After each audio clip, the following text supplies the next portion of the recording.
The first time that I came to Rwanda was 1988.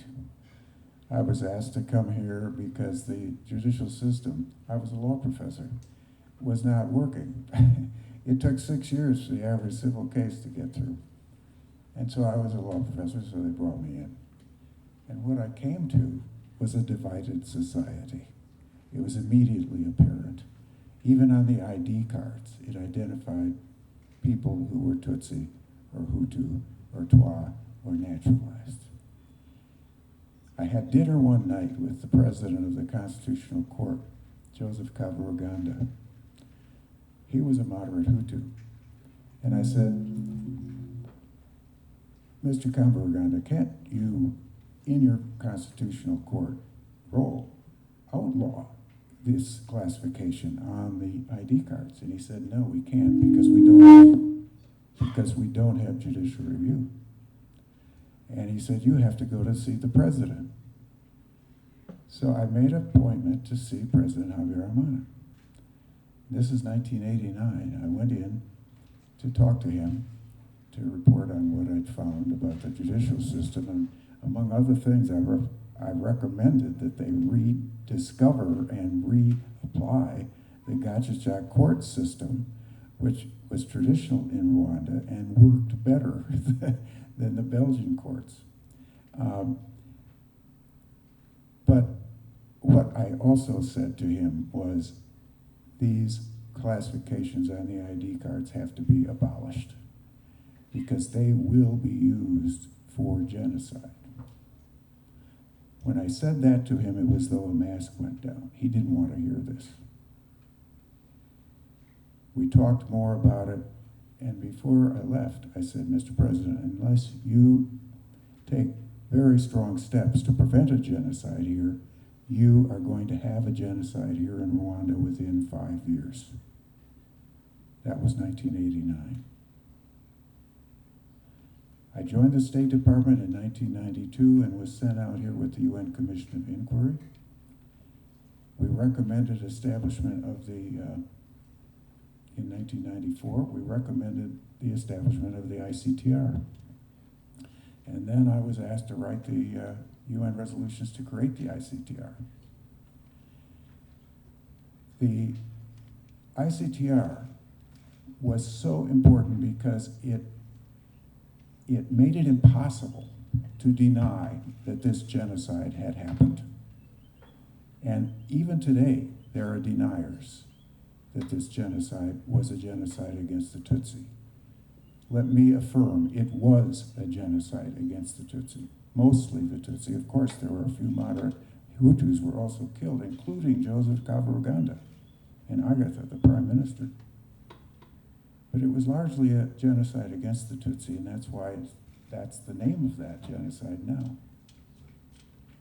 Well, yesterday, I went to see this marvelous museum that the Aegis Trust has built here. And it is on a mass grave, as you know. Over 200,000 bodies of people who were killed in that genocide are right here.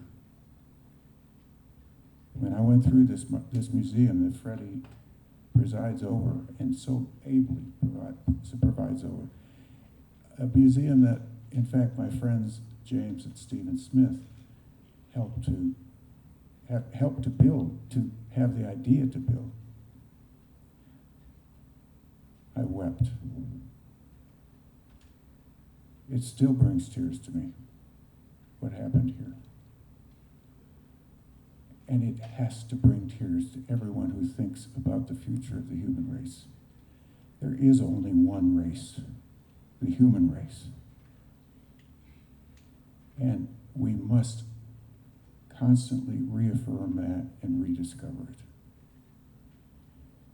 Even in the United States, a country that was founded on white supremacy with slavery, that has committed genocides against our own Native Americans, against our African Americans, even there, we have not yet come to terms with our history. We are still in denial in the United States, a country that has faced its past, that is not allowing the past to determine its future. I praise this country. You in Rwanda are an example to the whole world. Rwanda, like Germany, has actually faced its past and is now a leader in this whole effort to overcome ethnicity, to overcome nationality, to reaffirm that for all of us, we are part of the same race, the human race. So I'm so happy to be here with you. I'm also so happy to be here with Alice and Doritu. Genocide Watch, which I founded after I realized that governments weren't the answer wasn't the whole answer to ending genocide. I'm so happy that finally the office of the Special Advisor at the UN is now held by a woman. Because as Freddie was just saying, I am convinced that genocide and war are male problems. They're caused by men. There has not been a single genocide in world history, and I have studied this. I was a professor of genocide studies. There wasn't a single genocide in world history that was planned by women. Think about that. That is a huge fact. When women are half the human race. There also haven't been any wars planned by women. And that is why I do not believe we will overcome war and genocide until women become the leaders of many more of the world's countries.